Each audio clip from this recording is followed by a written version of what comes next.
نیکیوں کے اس موسم بہار رمضان المبارک میں ضرورت ہے کہ ہم انسانیت کی سب سے عظیم ہستیاں انبیاء کرام کے قصے سنیں تاکہ ان کی روشنی میں ہم اپنی زندگی میں سدھار لا سکیں۔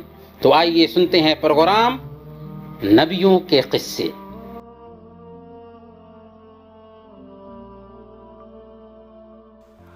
بسم اللہ والصلاة والسلام علی رسول اللہ وبعد۔ محترم ناظرین، السلام علیکم ورحمۃ اللہ وبرکاتہ۔ پروگرام نبیوں کے قصے میں آپ سب کا استقبال ہے۔ آج ہم حضرت یونس علیہ السلام کے بارے میں بات کریں گے۔ یونس یہ عجمی نام ہے۔ آپ بنیامین بن یعقوب کی اولاد میں سے تھے۔ آپ موصل نامی بستی میں رہتے تھے جو نینوا کا ایک گاؤں تھا۔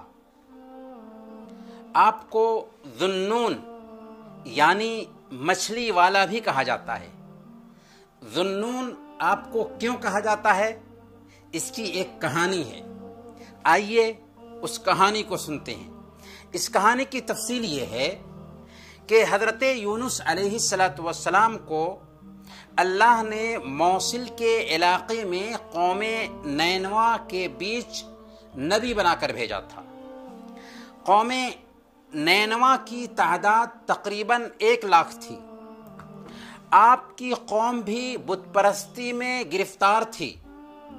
آپ نے اپنی قوم کو محبت سے، پیار سے اور شفقت سے سمجھایا اور ان کی خیرخواہی کی، ایک اللہ کی عبادت کی طرف بلایا، جنت کی ترغیب دلائی اور جہنم سے ڈرایا، لیکن ان میں کسی طرح سے بھی سدھار پیدا نہ ہوا۔ ان میں سے کسی نے بھی اسلام قبول نہ کیا، بلکہ ہٹ دھرمی پر اتر آئے اور حضرت یونس علیہ السلام کی دعوت کی کھل کر مخالفت کرنے لگے۔ جب پانی سر سے اونچا ہو گیا تو ایک دن اللہ تعالیٰ نے حضرت یونس علیہ السلام پر وحی بھیجی کہ اگر آپ کی قوم ایمان نہیں لاتی ہے تو ان کی ہلاکت یقینی ہے، البتہ 3 دن تک مہلت دی جا رہی ہے۔ اس بیچ میں اگر سدھر جاتے ہیں تو ٹھیک، ورنہ اللہ کا عذاب آ جائے گا۔ یونس علیہ السلام آخر انسان تھے۔ جب اللہ کی طرف سے الٹیمیٹم کو سنا تو اپنی قوم سے بالکل مایوس ہو گئے کہ اب میری قوم ایمان لانے والی نہیں ہے، اور ان کا دل غصہ سے بھی بھر گیا اور اپنی قوم کو چھوڑ کر بستی سے نکل گئے۔ حالانکہ اللہ تعالیٰ نے اب تک ان کو قوم سے مایوس ہونے یا قوم کو چھوڑ کر نکلنے کی اجازت نہیں دی تھی۔ اللہ کے فیصلے کا انہوں نے انتظار نہیں کیا اور جلدی سے فیصلہ لیا اور نینوا سے نکل گئے۔ اس طرح وہ سمندر کے ساحل پر آئے اور ایک بھری کشتی میں سوار ہو گئے۔ پھر کیا ہوا؟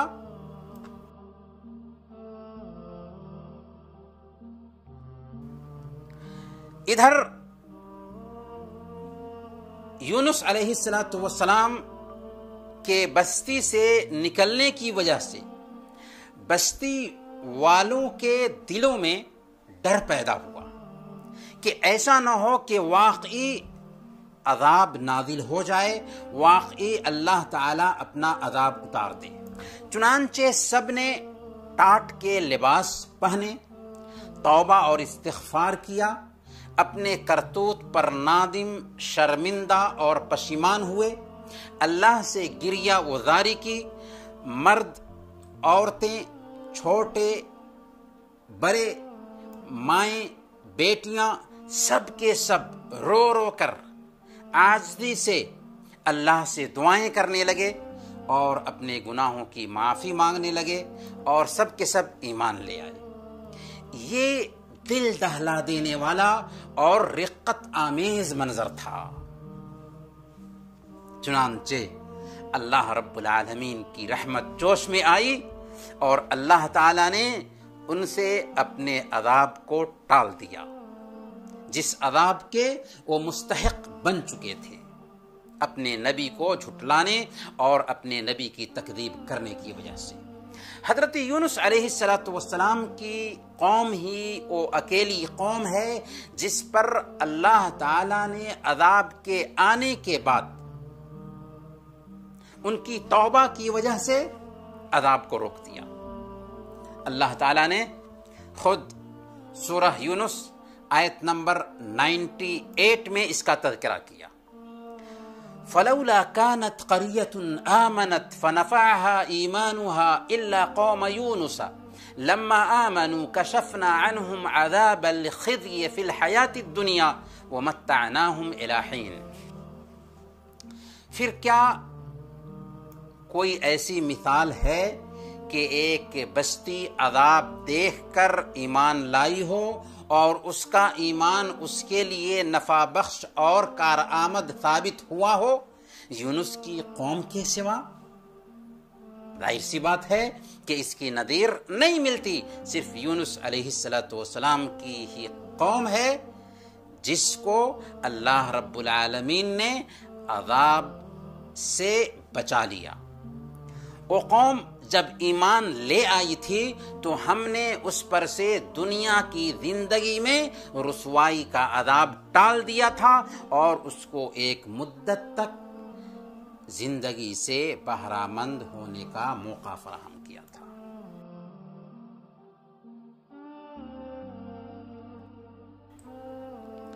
رہا کشتی کا معاملہ، جس میں حضرت یونس علیہ السلام سوار تھے، تو بیچ سمندر میں جانے کے بعد کشتی ہچکولے کھانے لگی، پانی کے لہروں میں ڈگمگانے لگی۔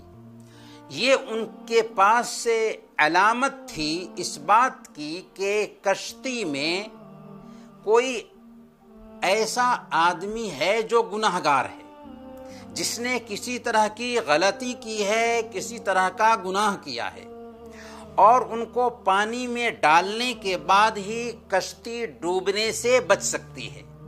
چنانچہ انہوں نے کیا کیا؟ انہوں نے قرعہ ڈالا کہ کس کو سمندر میں ڈالا جائے۔ عجیب بات یہ ہے کہ قرعہ ہر بار حضرت یونس علیہ السلام کے نام ہی نکل رہا ہے۔ قرآن میں حضرت یونس علیہ السلام کا نام جب آیا تو حضرت یونس علیہ السلام چونکہ ان کے بیچ نیکی اور تقوی سے شہرت رکھتے تھے، اس لیے انہوں نے آپ کو دریا میں پھینکنا مناسب نہیں سمجھا اور دوبارہ قرعہ ڈالا۔ دوبارہ بھی حضرت یونس علیہ السلام کا ہی نام آیا، تو اس بار بھی حضرت یونس علیہ السلام کو نہیں ڈالا اور دوبارہ قرعہ ڈالا۔ جب تیسری مرتبہ بھی قرعہ حضرت یونس علیہ السلام کے نام آیا تو انہوں نے آپ کو سمندر میں پھینک دیا۔ اللہ تعالیٰ نے فوراً اس جگہ بحیرہ روم کی ایک بڑی مچھلی بھیج دی، اس نے آپ کو فوراً نگل لیا۔ اللہ نے مچھلی کو حکم دیا کہ یہ تمہاری خوراک نہیں ہے، اس لیے یونس کے گوشت اور ہڈی کو ذرہ برابر بھی نقصان نہیں پہنچنا چاہیے، کیونکہ مچھلی بھی اللہ کی مخلوق ہے اور اللہ کے حکم کے تابع ہے۔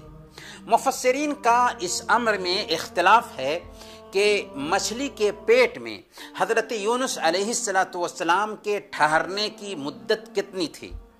بعض نے کہا کہ چاشت کے وقت مچھلی نے نگلا تھا اور عشاء کے وقت اگل دیا۔ بعض نے کہا کہ 3 دن تک مچھلی کے پیٹ میں رہے اور بعض نے کہا کہ 7 دن تک مچھلی کے پیٹ میں یونس علیہ السلام رہے۔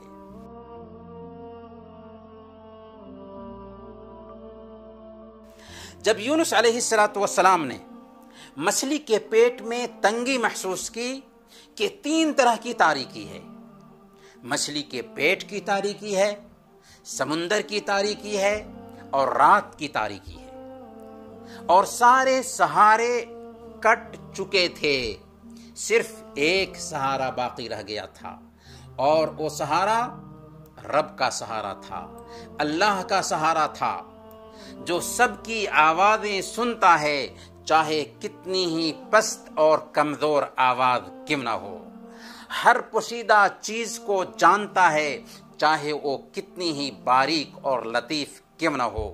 ہر ایک کی دعا سنتا ہے، چاہے کتنی ہی بڑی چیز اور چھوٹی سے چھوٹی چیز کیوں نہ ہو. چنانچہ آپ نے مچھلی کے پیٹ میں اللہ کی تسبیح بیان کی، اللہ سے استغفار کیا اور دعا کی، لا الہ الا انت سبحانک انی کنت من الظالمین.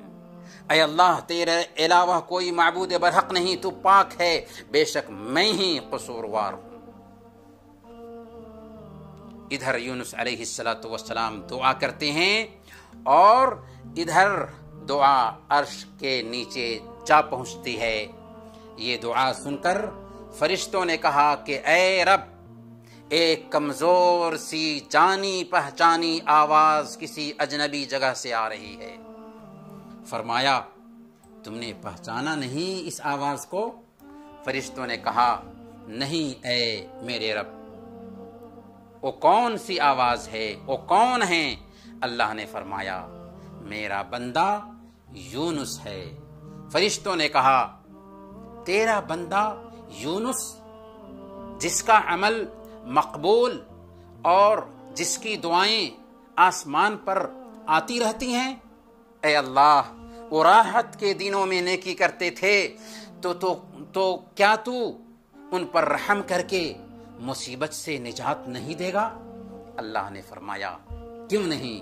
چنانچہ اللہ نے فوراً مچھلی کو حکم دیا کہ اے مچھلی، میرے بندے یونس کو ساحل پر اگل دے. چنانچہ مچھلی نے آپ کو ساحل پر اگل دیا. حضرت یونس علیہ السلام اس وقت نہایت ہی کمزور اور بیمار لگ رہے تھے. اللہ تعالیٰ نے حضرت یونس علیہ السلام کی دعا اور التجا کی قدر کی اور انہیں نجات دیا. اسی لیے اللہ تعالیٰ نے قرآن کریم میں بیان فرمایا، سورہ الصافات آیت نمبر 143 اور 144، فلولا انه كان من المسبحين للبث في بطنه الى يوم يبعثون. اگر وہ تسبیح کرنے والوں میں سے نہ ہوتا تو قیامت کے دن تک اسی مچھلی کے پیٹ میں رہتا. پتہ کیا چلا؟ پتہ یہ چلا کہ اگر ہم کسی مصیبت اور پریشانی سے دوچار ہوتے ہیں تو ہمیں چاہیے کہ فوراً اپنے رب کو یاد کریں، اسی سے لو لگائیں، اسی سے مانگیں، اسی سے مدد طلب کریں. یہ دعا حضرت یونس علیہ السلام نے کی تھی اور اس کے ذریعہ ان کو نجات ملی تھی مصیبتوں اور پریشانیوں میں.